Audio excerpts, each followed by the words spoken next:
Hello, and welcome to the GameBytes Show video podcast. I am your host, Jared Red Eye Dunn, and today we're going to be playing a game we have already played. But this time I'm going to be joined by someone who has not been joining me last time we played it, Jeremy. Hello, I've never even seen this. It's and so great. I offer unto you the imperial greeting of the Palatine Aquila, which came about upon the Age of Strife in the 30th millennium. I've been looking up some Warhammer 40k lore so that I could get into this. So you've completely wasted your time. This is Warhammer, not Warhammer 40k. Damn it! So, all right. So You we're know, off to a I've great just start. been looking it up though, and this grand imperial gesture, it's just like crossing your hands over your chest anyway. It's stupid. You know, after 40,000 years, you think they'd come up with some better gestures.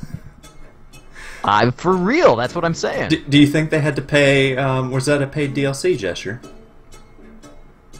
I don't know, but I hear you can make bank on those, so they should be getting on that.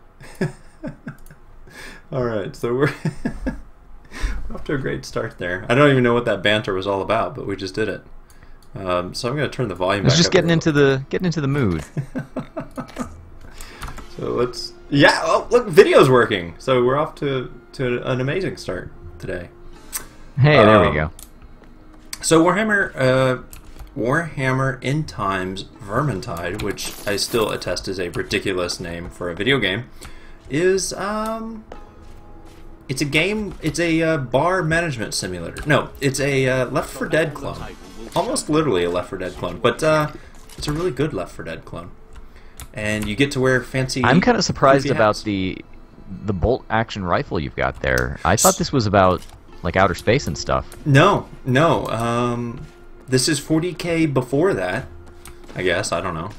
I'm not that into. Okay, so this is the Warhammer, the fantasy setting, with like this guy is like an Imperial soldier guy, and so he wears tardy slips on his shoulder there when he has to go to the bathroom. He wears his bathroom pass right there, and he has like this shield and a foofy hat.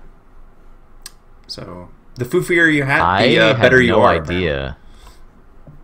I had no idea that this was anything approaching Warhammer as I'm aware of it. So, and the greatest thing is this guy is just rock hard. Look, doesn't care. He's like, whatever, bro. I've seen it.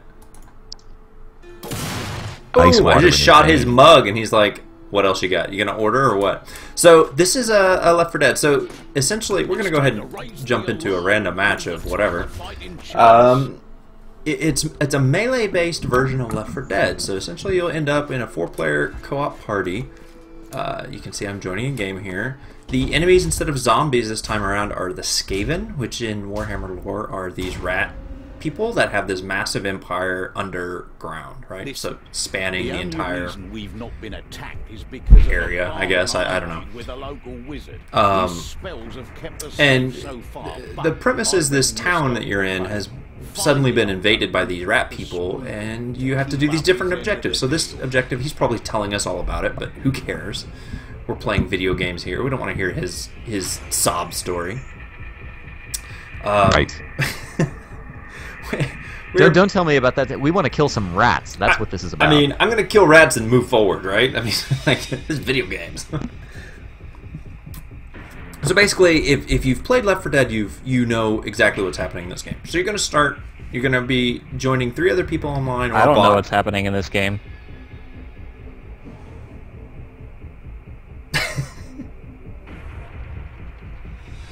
So we'll adjust that here in a minute.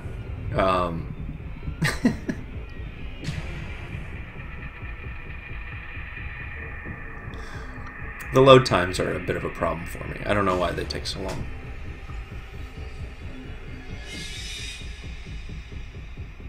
Warhammer 40k was originally the name that they gave the loading screen, because that's how long it took to get through it. Yes. That's about right. That's exactly how it worked. At least we have some good tips, though. They're not that good. The tips are terrible. They look like pro strats.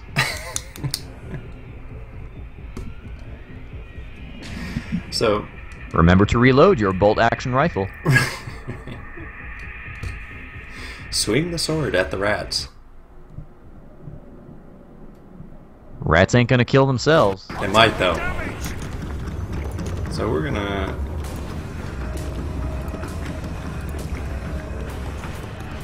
Okay, so we're gonna do that. We're gonna return to game. So here's our teammates. Looks like we actually have all actual players this time. And, you know, this was kind of an issue for me in my original stream. The frames actually run really good. I think it's all because of streaming that that it is a little choppy for me. So these guys are totally abandoning me, so I need to run. So yeah. Did I see a guy in a really tall hat? Yes. So that's the Witch Hunter. So something that's a little bit different in this game than, say, Left 4 Dead, if you're used to that, is you have unique... these characters all have different classes. So if I'm playing as the Empire dude, I cannot be on, like... Whoa, they just grabbed him out of nowhere. You can't have two of the character I'm playing on the same, like, time, like, map, right? Like, in the same game. And there's right now there's 5 characters. I imagine this will be a huge target for DLC, and they're all very unique. So my guy's the Empire. He focuses mostly on sort of melee combat. I've got, you saw me here with like a rifle, which is really good at sniping kind of bosses. The other weapon I had before for ranged was a blunderbuss, which is basically, this is your medieval shotgun, I guess. So I totally missed that guy. So I don't know if you saw him. There was a very heavily armored rat man. Oh, I just got snatched. Yeah. That is the, they call them commanders, or the, I forget their other name, but they are very powerful, heavy armor. You have to hit them, basically do headshots in order to kill them. And then I just got snatched by the smoker equivalent in this game. The Packmaster, who will grab you, and basically you can no longer move once you've been grabbed. And he'll drag you off and hang you up by that pole for the other rats to just murder your face. It's pretty awful, actually. These are your standard minion type guys that just kind of go down with whatever. Oh, and the other thing that's really neat is this guy has this shield, and it will actually block attacks. And I can use it to, like, shove away enemies, which will not only push them away and kind of stumble them for a minute, but also gets their attention. Like, they will now attack me more than my teammates, which is good for a tanky guy, but... Oh, got that gutter runner. So he is your hunter equivalent, that guy with the green knife things. He will basically pounce on you and, you know, incapacitate you that way and just kind of claw your eyes out, which is pretty terrible. There's a lot of fire going on. So that is the Bright Mage, definitely... the Bright Wizard. So you can see this person in, like, the red robes is a wizard, basically casts fireballs. And their kind of unique thing is, you see how I actually have ammo on these guns, which is, you know, pretty rare for me. This elf dude with dual swords has a bow and carries more ammo, but the Bright Wizard does not have ammo per se. They do heat up as they cast spells. So if they're casting spells too much, they will actually overheat and explode. So that's kind of something you have to manage. It mixes a little bit of Mech Warrior into your game. You know, you have to do some heat management. I would put some NBA Jam in that, and every time he's on fire. Every time the Light Mage cast a spell, yeah, he's heating up. He's on fire. Boom, shakalaka. The other thing, the other thing this game has that was missing from Left 4 Dead is, other than the actual unique classes, is a loot system. So this game has a loot system. When it kind of flashed on screen. Oh, I thought that was a bad guy. I almost tried to strike his head. Right now, the normal mode doesn't have team fire. I imagine the friendly fire is in a later mode, but in this mode it does not have that. Loot system seems like it would be a pretty good... I mean, there wasn't really a lot of reason to replay missions in Left 4 Dead other than the fact that it was super awesome fun. Mm-hmm. Yeah, and so... Right. I fell, and I fully regret having fallen. I don't know how to get out of here. I guess I go this way again. So the loot system's really interesting. In some ways it can be a little disappointing because you will get. I'm playing as the Empire guy, and there is no sort of guarantee that I'll get loot for this guy. So you'll just get random loot, and you will get more powerful loot on the more sort of loot token dice you get. So at the end of the round, you will get a dice roll, and you will get to roll more dice with more things that you collect. So I am carrying a tome right here, which essentially gives us an extra dice roll. There are dice you can pick up, which are guaranteed. Guaranteed loaded dice. Yeah, basically guaranteed. Oh no, that was the patrol.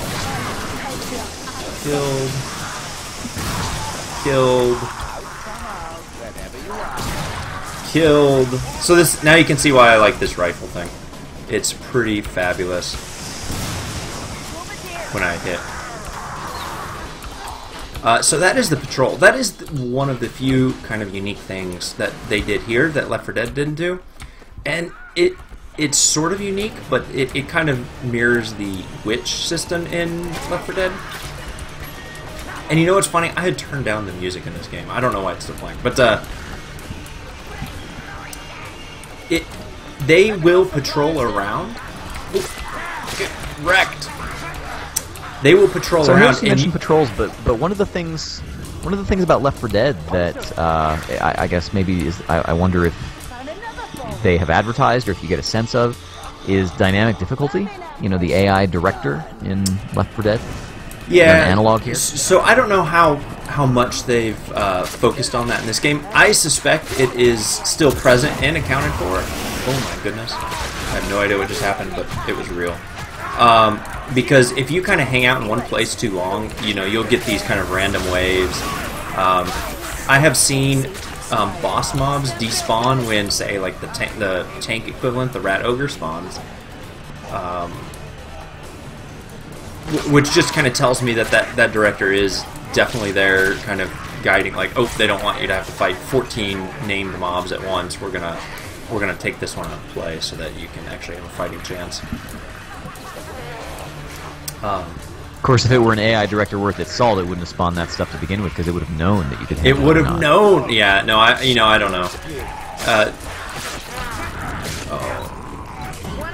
Oh, so this is. Oh, dear. So tell me about the roles that are going on here. So you mentioned earlier that you're kind of a tank character. So yeah. Does that mean you fulfill a role of like holding off the waves of dudes, or do you just? So I can actually, if they would let me in front, I could actually take the lead here.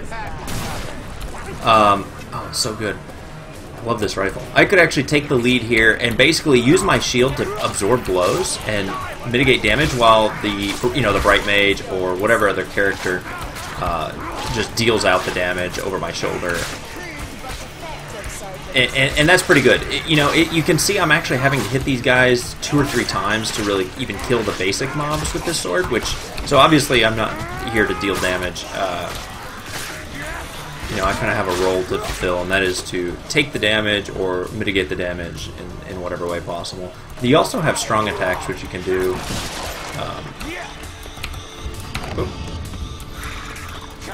This zone is a little weird. It's a mage tower, so there's a lot of illusions, which you can obviously see. We just kind of pop into a random area. But and earlier we were like on the ceiling and stuff. That's not, the game isn't all like that. It's just this one level. And the levels are preset, right? So it's pretty much a known quantity. Yes. Yeah, when you go to the level, you know that you're going to get that kind of flippy thing. They're very linear, I guess, so to speak. There's nothing like crazy there going on. Yeah, just like Left 4 Dead. Yep, exactly. Set pieces and things like that. Do you have things where it's like everybody gets set up, we're going to hit this thing and... Yes, so in fact you're about to see it. This is basically what let's call it a boss battle, I guess. Now I will lift the protection of this room to restore the enchantment on the inn. All you have to do is survive and protect the wards to speed up my casting. Let me know when you're ready. Okay, so if you just heard him, the point of this mission was to come here to get that inn we were at earlier. Has a magical ward cast on it so that it can't be attacked, so it's basically a safe zone. this wizard is who did it, but the ward is starting to fade, so we're supposed to go get his help. What he basically said is, we're going to, you know, in Left 4 Dead style, we're going to tell him, hey, we're good to go, we can do this now, and he's going to recast the spell, but in order to do so, he's going to take the ward off this room, so it will be flooded with rats and bosses and all kinds of crazy madness, and basically defend it for X amount of time. So that's a pretty set, I mean, that's something that you've done in Left 4 Dead, is, you know, defend yourself till the helicopter arrives. Basically type of mission, and it's a lot of fun. So there's these 4 wards, 1 in each corner. There's 2 down there. You can kind of see the glowy thing. There's 1 over here, right there. If you keep these alive, it will go faster. Of course, the rats will come in and they will attack it. So it's kind of the mission's basically to go around and defend these. I don't know why they're crowding in this corner. The developers have been pretty good to try to quell any. If you're if you're a Left 4 Dead fan, you'll remember the invincible closets. Basically, you'd get in a closet and you were incapable of being overwhelmed because you could just all sit there and melee or shoot out the door as things flooded in. Right. You're basically untouchable. They have essentially done away with that here in a lot of places. There were a few things sort of like that they patched in pretty quick to, you know, you need to be out defending, moving, trying to stay alive, not hiding in a closet, which is good. That's just not very fun gameplay.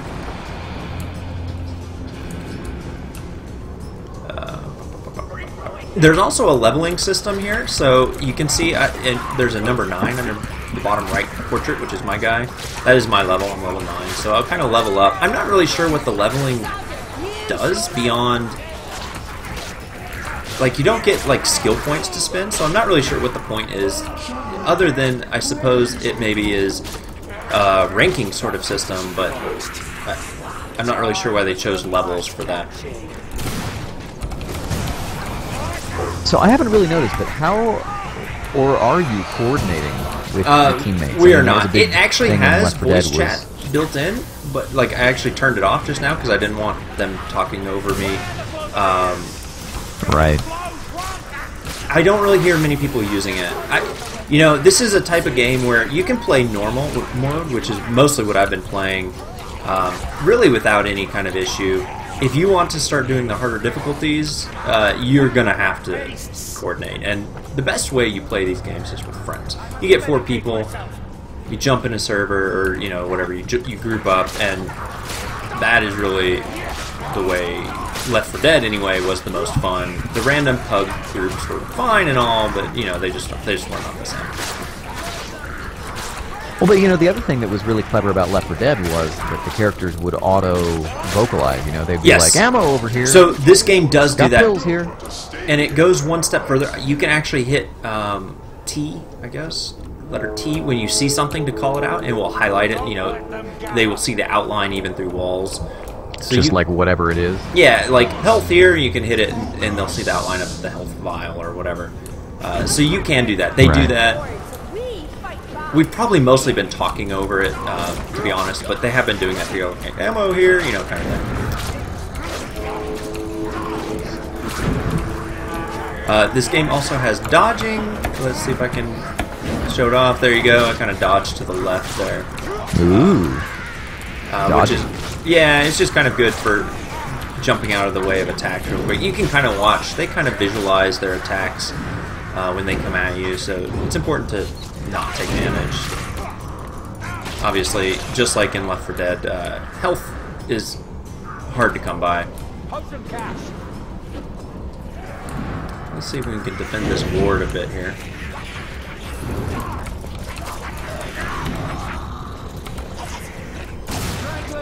There's a pack master that I just killed, sniped through the crowd like a pro.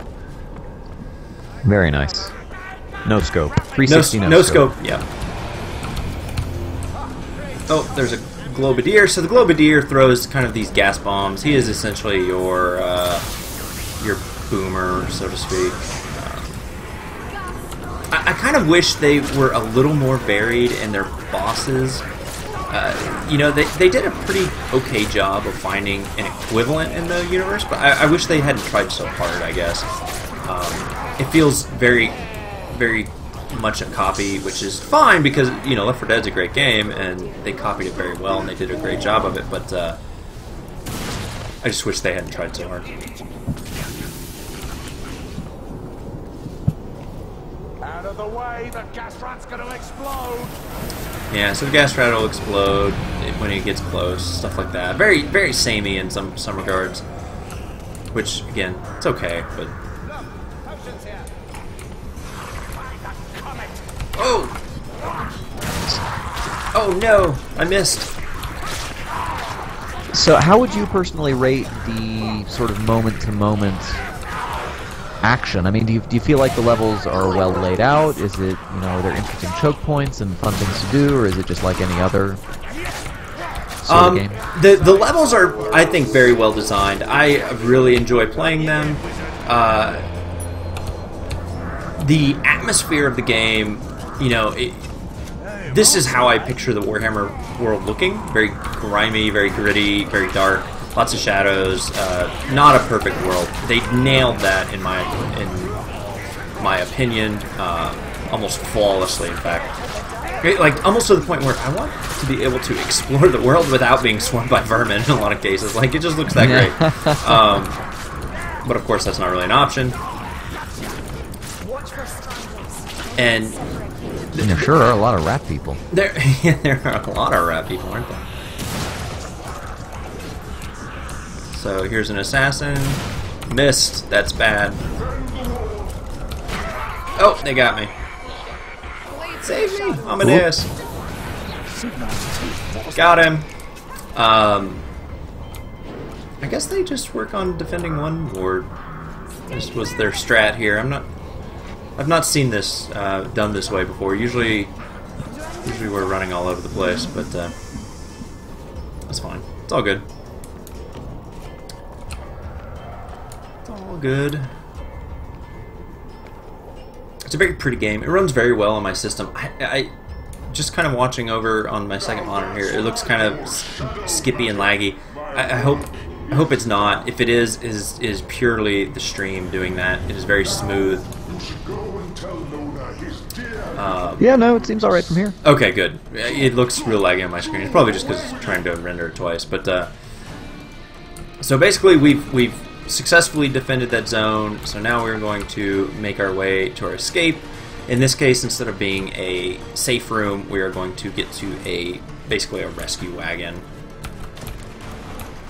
Nothing there. Whatevs. Moving on. And they do have grenades in here, which are pretty grand, just even in the animation. So let's see if we can throw one of these. You know, real slow, like very medieval. So, oh my goodness, get away from me! Get away, you rats! I also really appreciate what they did with the Bright Wizard's flames.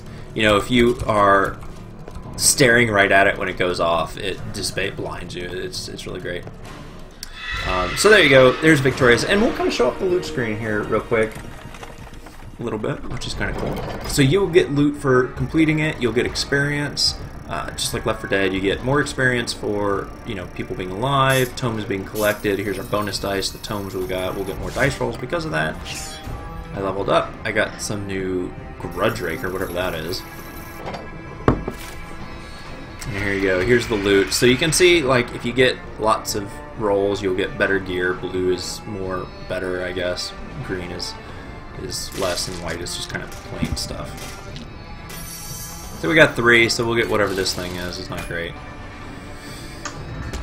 Oh well.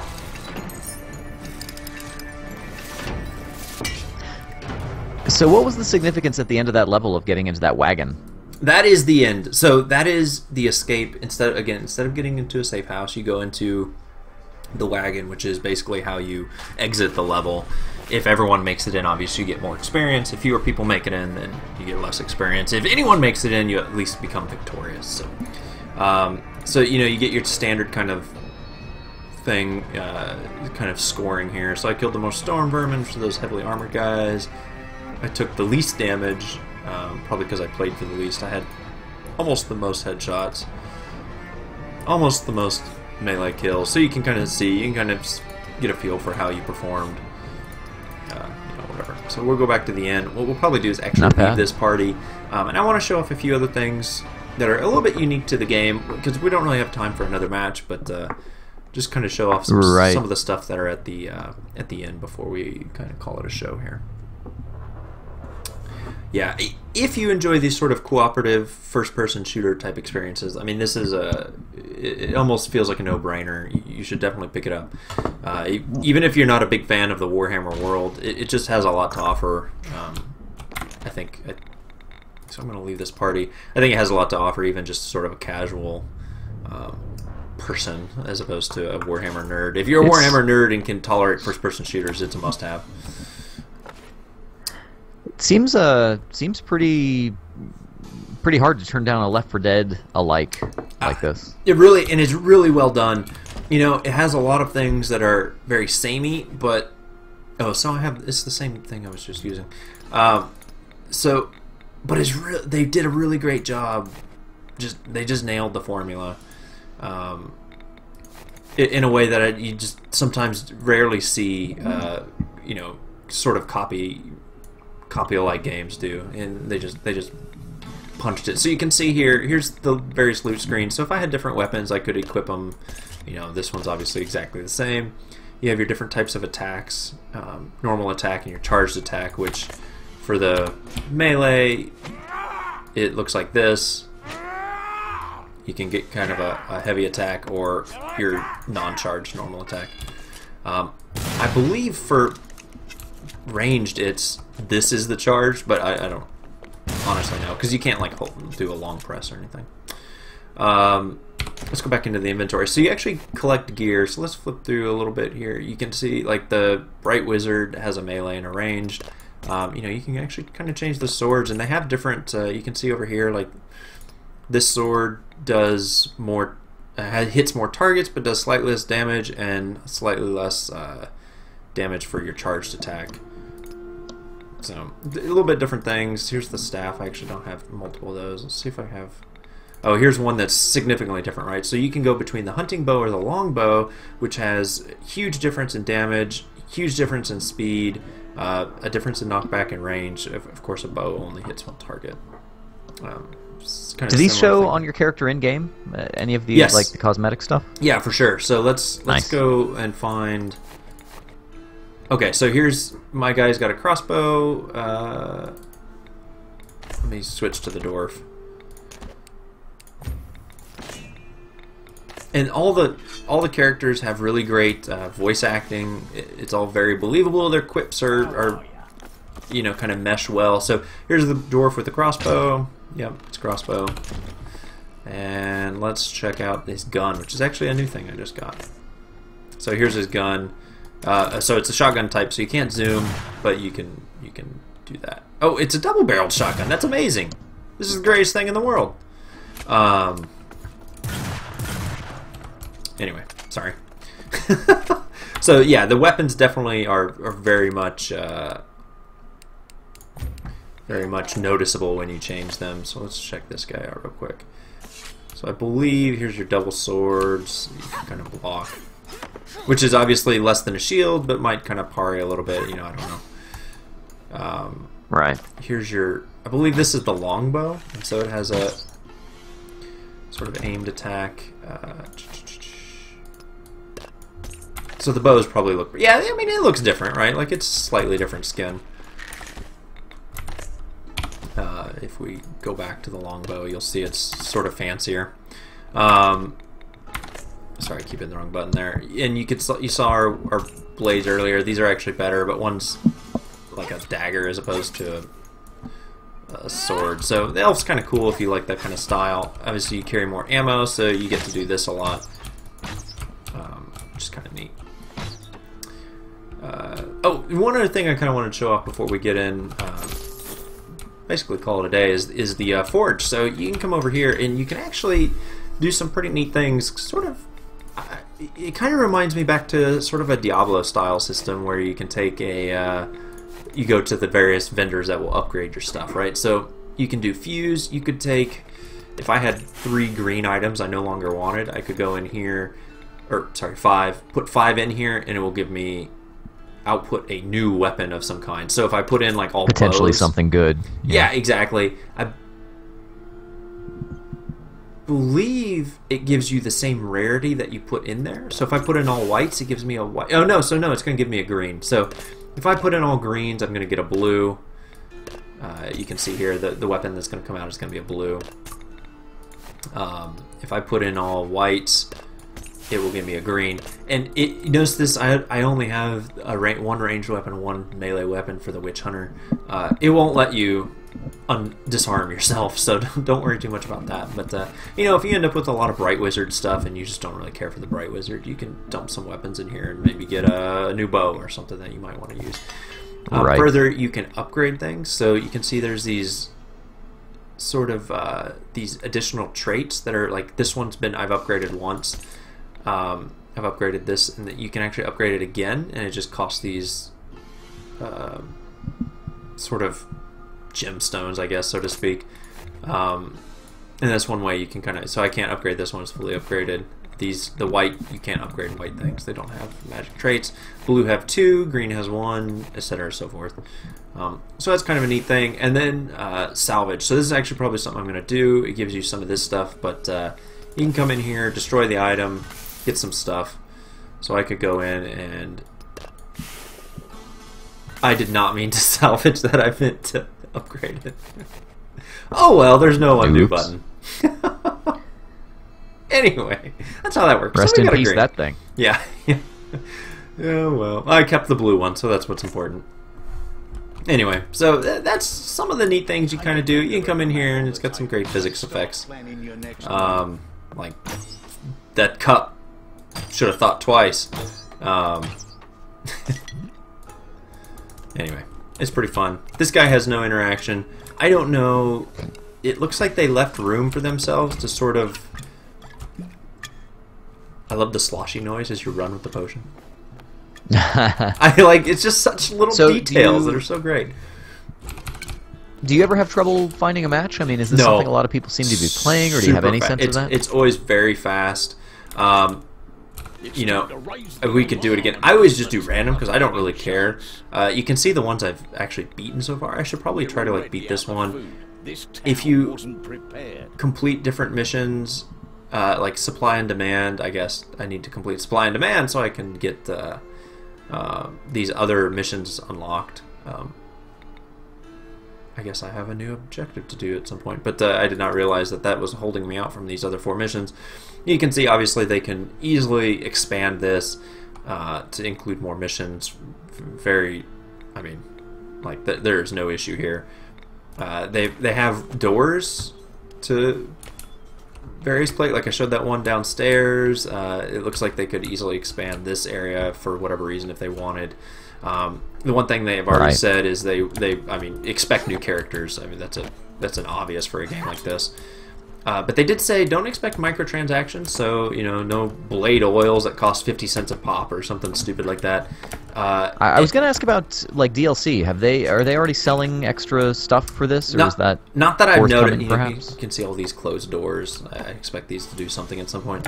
Not that I've seen. I haven't actually looked, to be honest, because the game is entirely satisfying as it is.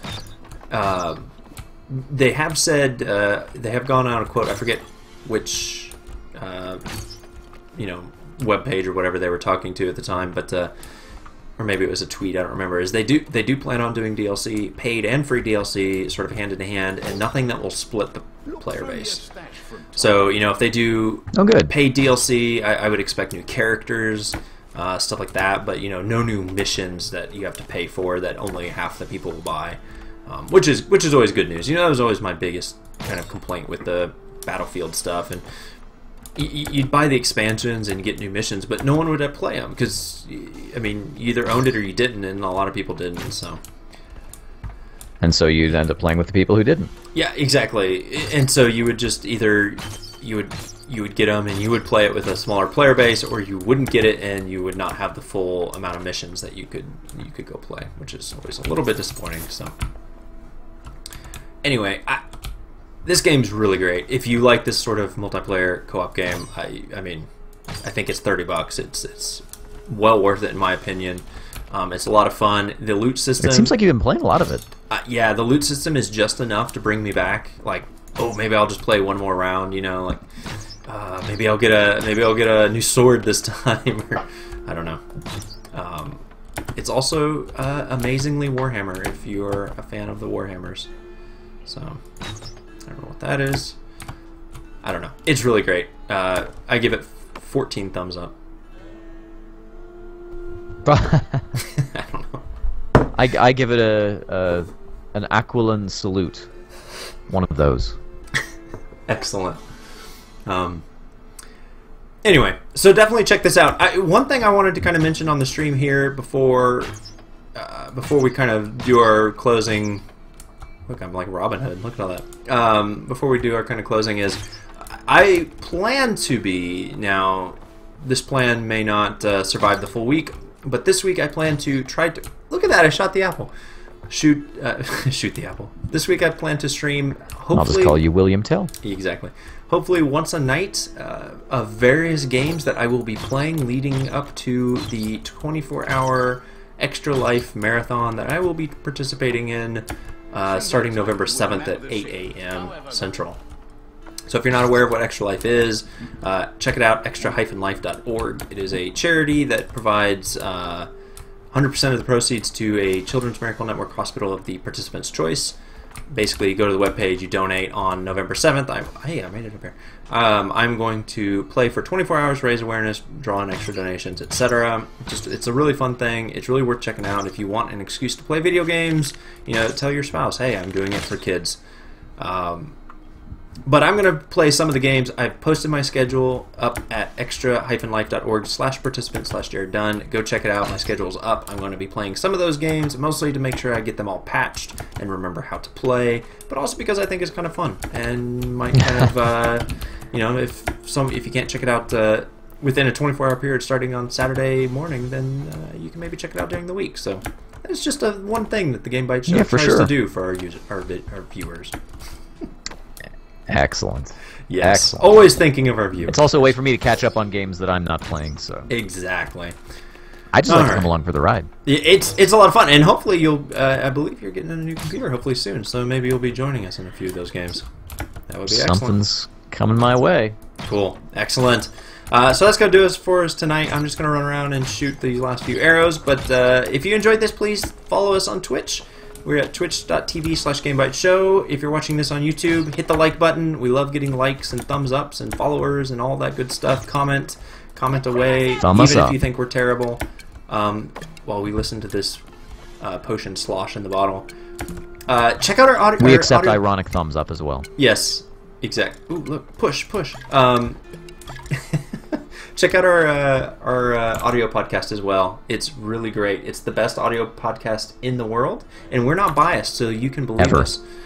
We stream twice, or we don't stream it. We record twice a week, and